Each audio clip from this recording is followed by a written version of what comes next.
অৱশেষত আৰক্ষীৰ জালত জিলা কাৰাগাৰৰ পৰা পলায়ন কৰা দুই কয়দী। মৰিগাঁও আৰক্ষী অধীক্ষক হেমন্ত কুমাৰ দাসৰ নিৰ্দেশত মৰিগাঁও অপৰাধ শাখাৰ অতিৰিক্ত আৰক্ষী অধীক্ষক সমীৰণ বৈশ্যৰ নেতৃত্বত কৰ্ণাটকৰ চিক্কামালৰ পৰা কৰ্ণাটক আৰক্ষীৰ সহযোগত আটক কৰিবলৈ সক্ষম হয় দুই অপৰাধীক।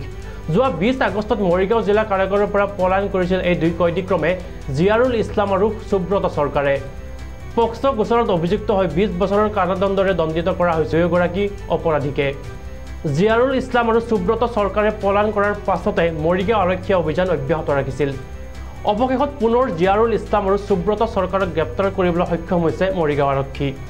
আমাৰ 20 তাৰিখ ৰাতিপুৱা মৰিগাঁও জেল কৰ্তৃপক্ষই আমাক এটা খবৰ দিছিলে যে তাত দুগৰাকী কনভিক্ট জিয়াৰুল ইছলাম আৰু সুব্ৰত চৰকাৰ যি দুগৰাকী নেকি পক্সো কেছত তেওঁলোকে দোষী সাব্যস্ত হৈ পেলাই 20 বছৰ তেওঁলোকক কাৰাবাস দিছিলে আৰু সেই সূত্ৰে তেওঁলোকে মৰিগাঁও জেলত আছিল।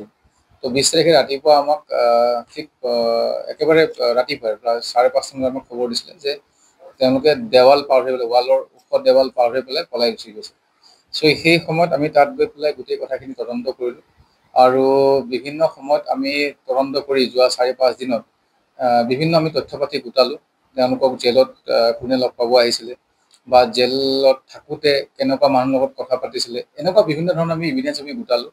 আৰু তাৰপিছত আমাৰ টিমে আমাক SP ছাৰে এটা SIT বনাই দিছিলে আৰু সেই স্পেচিয়েল ইনভেষ্টিগেশ্যন টিমে আমি বিভিন্ন সময়ত তদন্ত কৰি পেলাই আমি যোৱাকালি সন্ধিয়া প্ৰায় 6:30 মান সময়ত আমি কৰ্ণাটকৰ চিকমাগালুৰু বুলি যিখন জিলা আছে তাৰ একেবাৰে খুব ভিতৰুৱা আৰু খুব দুৰ্গম অঞ্চল, সেইটো গাঁওখনৰ নাম হ'ল কেশাভিমেন বুলি কয়। সেই জেগাটোত আমি এই দুয়োগৰাকী পলাই থকা অৱস্থাত তাত লুকাই থকা অৱস্থাত জিয়াৰুল আৰু সুব্ৰত চৰকাৰক আমি ধৰিবলৈ সক্ষম হ'লোঁ। ইতিমধ্যে আমাৰ টীম আজি 3 দিনমান আগৰ পৰা এটা টীম গৈ হায়দৰাবাদত বাহৰ পাতি আছিলে। প্ৰথমতে এই জিয়াৰুল আৰু সুব্ৰত চৰকাৰৰ যিটো তেওঁলোকৰ অৱস্থিতি আছিল সেইটো হায়দৰাবাদত আছিলে। তাৰ পৰা আকৌ পলাই গৈ পেলাই কৰ্ণাটকৰ চিকমাগালুৰু ভিলেজৰ খুব দুৰ্গম অঞ্চল, ৰাবাৰ বাগান এইবোৰ পাহাৰৰ ওপৰত, তাত গৈ আছিলে, লুকাই আছিলে আৰু আমাৰ টীমে গৈ পেলাই কৰ্ণাটক পুলিচৰ সহায়ত এটা জইণ্ট অপাৰেশ্যনত কৰি পেলাই তেওঁলোকক ধৰিলে। আৰু ইতিমধ্যে আমাৰ যাৱতীয় কাম কাজখিনি ইতিমধ্যে তাত হৈ গৈছে। আমি অনাৰেবল কোৰ্টৰ পৰা আমি ট্ৰানজিট ৰিমাণ্ড পালে আমি তেওঁলোকক লৈ আহিম আৰু ইতিমধ্যে আমি আকৌ এটা টীম পঠিয়াইছোঁ তেওঁলোকক লৈ আহিবৰ কাৰণে।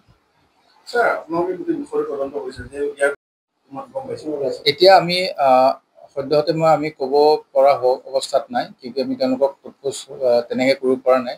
আমি সোধপোছ কৰিলে ডেফিনেটলি এই তদন্তত গোটেই কথাখিনি ওলাব আৰু ইয়াত কোন মানুহ ইনভলভ আছে বা কেনেকৈ তেওঁলোকে পাৰ হৈ গ'ল। আৰু সেইদিনাখন যেতিয়া পাৰ হৈ গৈছিলে তাত যদি আপোনালোকে দেখিছে ছবি, তাত গামোচা আৰু বিচনা চাদৰ যোৰা দি পেলাই লোৰ ক্লেইম লগাই পেলাই হাকুটাৰ সহায়ত তেওঁলোকে পাৰ হৈ গৈছিলে। চ' সেই কথাখিনি আমি পুংখানুপুংখভাৱে আমি তদন্ত কৰি আছোঁ আৰু কেইবাটাও আমাৰ ওচৰত কেইবাটাও খবৰ আছে। চ' সেইবিলাকৰ আমি সত্য নিৰূপণ কৰিব লাগিব আৰু অনাগত দিনত আমি তদন্ত কৰিলে গোটেইখিনি কথা ওলাই পৰিব।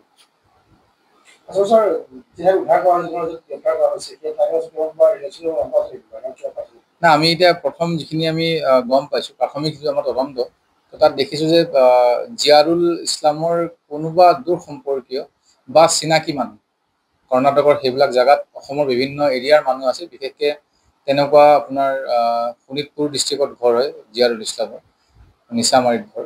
চ' সেই তেনেকুৱা আমি দূৰ সম্পৰ্কীয় মানুহ থকা বুলি গম পাইছোঁ। সেই কথাটো আমি তদন্ত কৰিব লাগিব।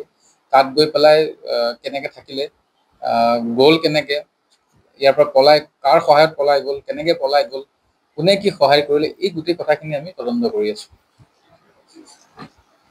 ইতিমধ্যে এই সংক্ৰান্তে আমি 20 তাৰিখে 212/25 212/25 নম্বৰৰ এটা মৰিগাঁও সদৰ থানাত আমাৰ কেছ ৰেজিষ্টাৰ হৈছে জিয়াৰুল আৰু সুব্ৰতৰ এগেইনষ্টত।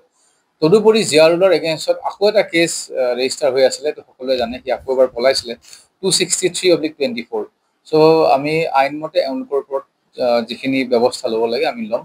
আৰু ইতিমধ্যে আমাৰ যিখিনি 212/25 যিটো নতুন কেছ, সেই কেছ সম্পৰ্কে আমাক তাত এৰেষ্ট কৰা হৈছে।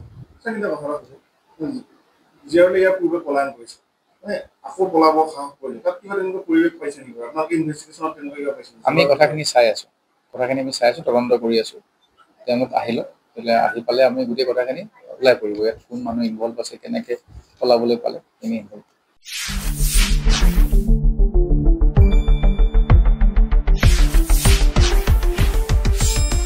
শুদ্ধ আৰু বিস্তৃত বাতৰিৰ বাবে চাই থাকক নিউজ ডেস্ক ৰিপৰ্ট।